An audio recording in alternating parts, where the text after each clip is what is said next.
Hi guys, Paul Pluter doing paid reviews, and this one here came in with a big request. Hi Archie, I've sent you $50 for you to drop everything and give me your opinion on this deal.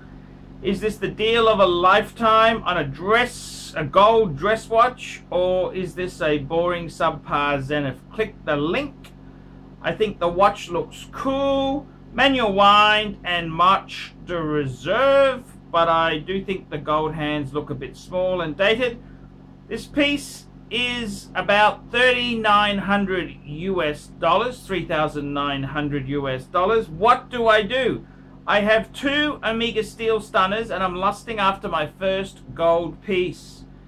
Keep up the good work. Run from Norway. Okay, thank you so much for the question, and this is a really good question. Sometimes in life, as a watch collector, you come across bargains, and you know, sometimes we can't see the wood for the trees because we're weeses, and weeses have a bit of trouble. So I'm the man to come to, guys. Come to me, come to Uncle Archie. Quick whist watch check. And I'm wearing the Patek. I'm wearing a Patek Philippe, a Grand Classic from Patek Philippe, Patek World Time. What do I think of this Zenith here? Okie dokie. I've done a bit of research. I had a look on Chrono24. It certainly is a little bit below market value, $3,900. There's one on Chrono for about early fives. However, let's back the truck up. And this is the big problem. So many collectors there, they fall in love. They find a bargain. And they gotta have it. They gotta have it. Okay, well, stop. Now let's just reverse the truck. Back the truck up. Now, for starters, this is a compromise. It's a Zenith. Zenith is a soft brand. A good Swiss brand, yes, I grant you it is a good Swiss brand, but they're soft as dog shit. Is this a terrible model? Is it ugly? Is it awful? What do I think? It's quite okay. It's okay. But would I buy it? No. No. It's a fucking compromise. I mean, so many people, when you're in the hobby, I've done the same thing. You come across your dream, you want a gold watch and semi-acceptable brand, you think, hey, I'll pull the trigger. Now, the unfortunate thing is, I've got to tell you completely honestly with you there, it ain't no Patek complication, is it? This is a fucking Zenith. So, you know, this is a lot more coin. These are going for about $25,000 US. And there's a number of good reasons. This is a Patek Philippe. It's a Patek Philippe. It's a Grand Classique from Patek Philippe. The Zenith, it's a soft brand. Now, I don't hate this Zenith. I don't hate it. I don't think it's terrible. But when you want to move this baby on, you gotta discount the price. Otherwise, this baby stays put. It ain't moving. It will never be a desired brand. It'll always be, it's a Zenith. Now, I know it's an 18K. It's semi-cool. Yes, I grant you that. It is kind of cool. However,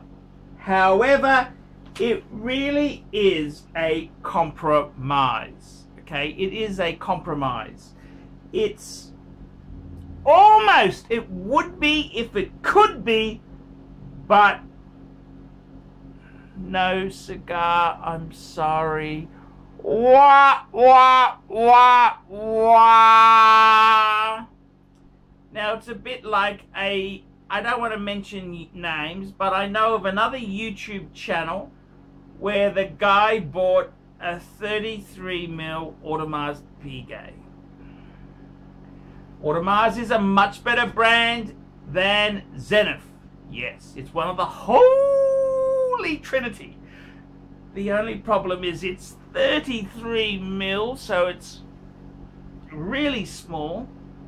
It's also, the problem is with Audemars Piguet itself there, I mean, that is a cool brand, but let's be completely frank and honest, unless it's a Royal Oak,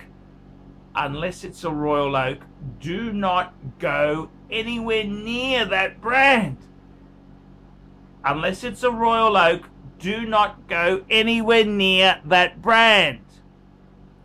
Unless it's a Royal Oak, do not go anywhere near the brand. It's unsaleable. It's so small. It's midget size. It's a compromise. Everyone will say, ah, oh, geez, lovely AP. Yes, it is a great movement. It's an 18-karat watch. Pity it's a bit small.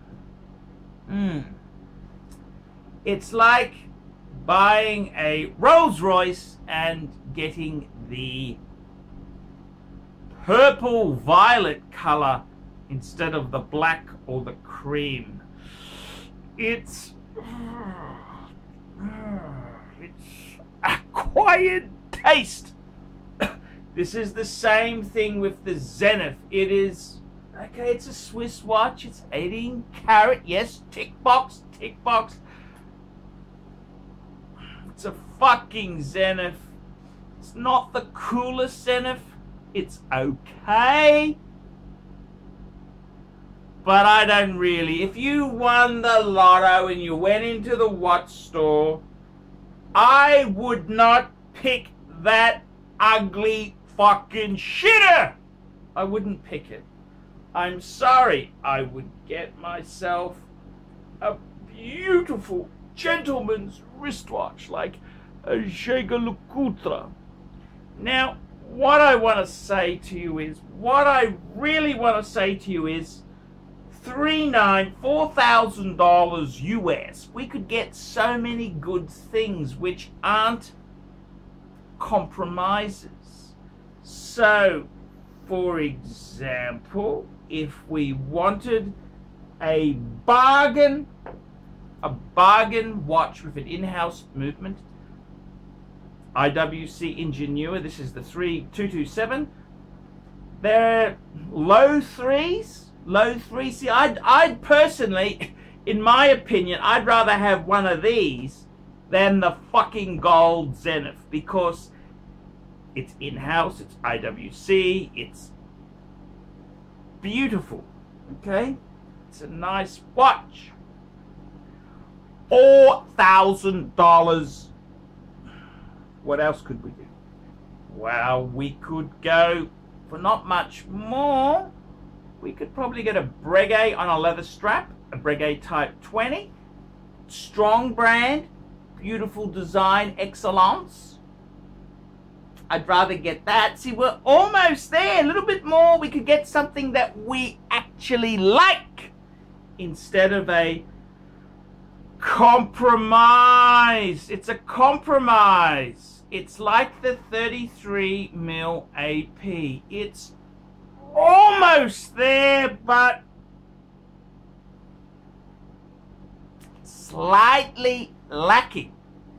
And that is the problem with this piece. It's almost there. $3,900 US is still a lot of money.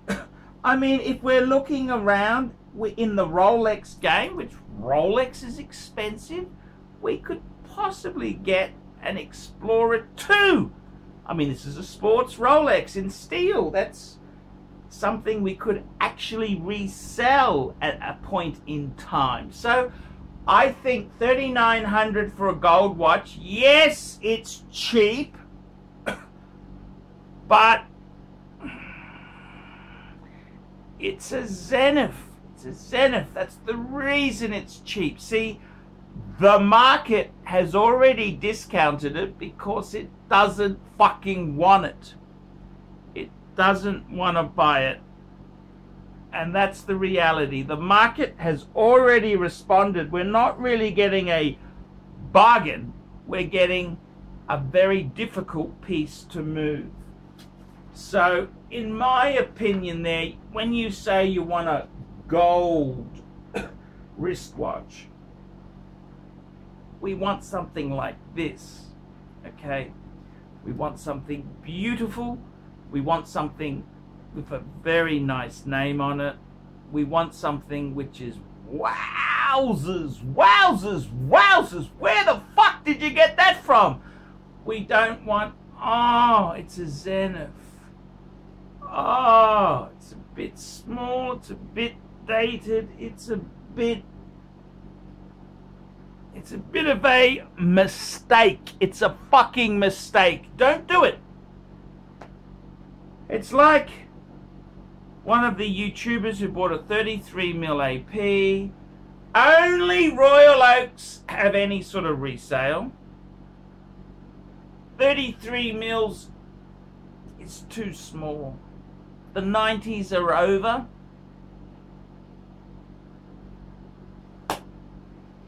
It's terrible. Now, I've owned 33mm watches. Yes, I have. I had my Vacheron Constantine. That was 33. I even had an Audemars Piguet manual wind, which was 32, 33. But it's too fucking small. It's too small. That's why I got rid of them. So I don't want to be mean or nasty. I don't want to be vicious. I don't want to be... But I mean, this Zenith here, it's reasonably attractive. It's a little bit fucking ugly. It's a grandfather's sort of watch. It's a bit dated. 39, I think the market is priced it. This guy wants to get rid of the fucking thing. I don't think it's a bargain. I think it's an expensive piece of gold. That's what I think. I think it's going to be very hard to shift. I wouldn't buy it. When you buy a compromise, when you buy compromises, they just suck. And that's what happened with me, with my watch collection. I used to buy things that were cheap and good value. Now I say, hey, what do I really want? When a World Time came up, that was a holy grail for years. I remember lusting after one of these in 2004. I remember lusting after one, really, really wanting one. I remember when the IWC Ingenua came out with the in-house movement. I thought, wow, that's amazing. I remember when I saw my first Breguet Type 20. That's the watch that got me into chronographs. I remember when I saw my first Explorer 2, I thought, wow, look at this. It's 2 time zones, fixed bezel, white dial. I remember when I saw my first Speedmaster, I thought, wow, this is technology that took man to the moon. When I've bought compromises, I've always been unhappy. I've always never really loved them because I've bought them because they were cheap. I'm sorry. I'm sorry. This may not be the answer you want to hear. Don't buy it. Put that money, that is a lot of money, put it towards something you want. Not something that is cheap and a compromise. I'm sorry, this is the truth. With the ArchieLuxury channel, you're paying me for the honest opinion. My advice is, don't buy it. I'm Paul Pluta.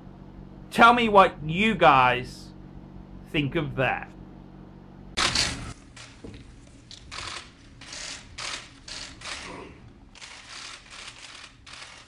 Okay. Hi guys, ArchieLuxury channel, Paul Pluta channel, and my good friend Tanzillion, answering super chats. It's not about the money. It's not about the money. I feel like I'm doing my passion. Tanzillion, simply the best.